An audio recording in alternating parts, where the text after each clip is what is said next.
I used to read Second Peter chapter 2 over and over again, and I never really got I would say, my spiritual mind around it until very recently. I touched on it, but I didn't really comprehend how pertinent this is right now in our day and age. There's a movement that is going forward right now, very strong. It is run by groups that were warned back at the time of Peter when he wrote Second Peter 2, and they're out there. These are the people that are definitely promoting the COVID through the World Health Organization, the vaccines, and we call these people philanthropic people, but they promote what is called humanism.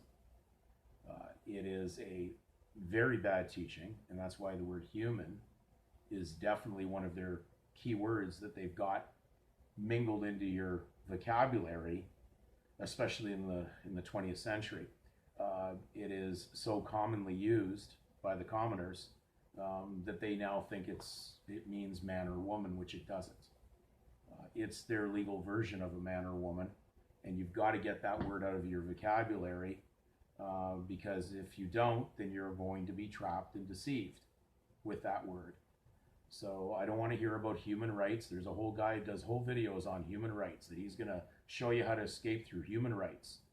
It's all, unfortunately, incorrect research, because they don't even know the word they're using to begin with, to even be going down an explanation on human rights. So we're going to read Second Peter, and it says, "But there were false prophets also among the people, even as there shall be false teachers among you, who privily shall bring in damnable heresies, even denying the Lord that bought them, and bring upon themselves swift destruction.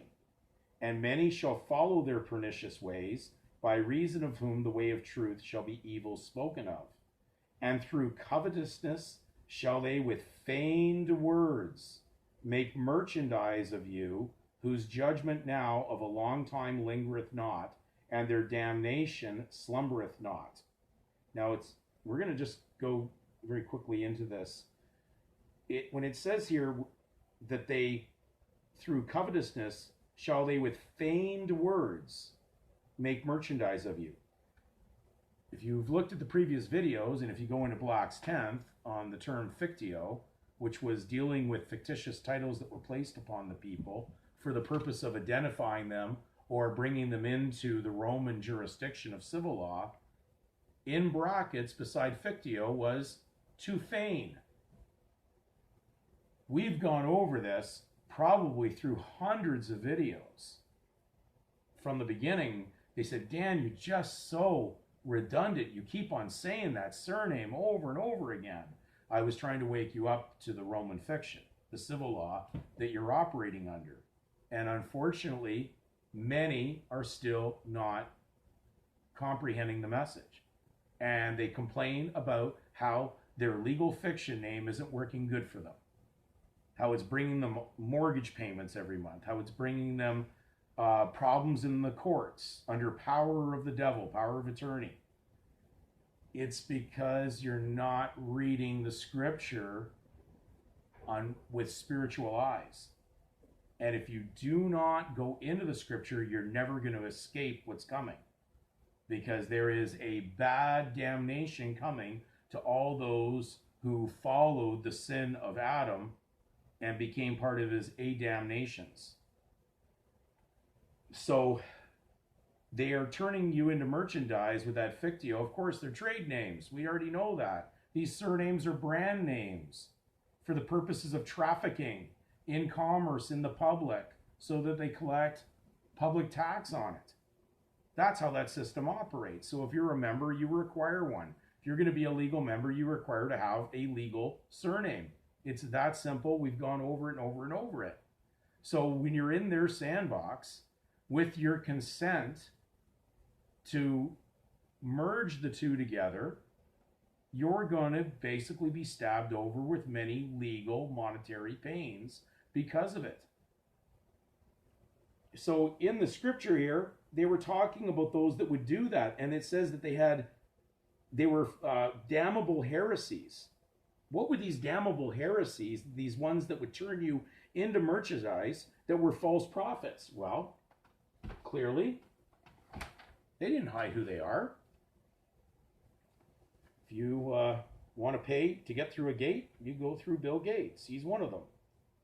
And therefore, in Funk and Wagnall's 1930s dictionary, it describes this humanism movement and those that promote it, because it clearly states under humanism, it says it's a religious movement emphasizing faith in man instead of belief in supernatural. In the U.S., it has arisen from the Unitarianism. It is spreading to other liberal religious groups. Humanism, a name applied to the literary movement at the close of the Middle Ages toward the revival of the pagan learning of classical antiquity.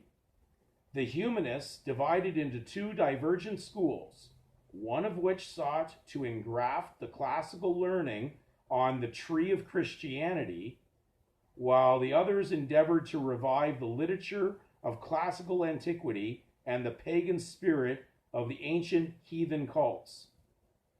Humanitarians affirm the humanity and wholly deny the divinity of Christ, believe in the perfectibility of man, or profess the religion of humanity. In modern usage, philanthropic people are called by that name. So, is it no wonder that someone like Bill Gates, known as a philanthropic individual, lots of money for their legal donation system, is promoting humanism? Don't look to God, deny the divinity of Christ so you can do diabolical things to your temple, and place false knowledge from these legalists, these humanists, and I'll even say very simply, they've won the battle to a large extent on the majority of the population, because most people use the word human.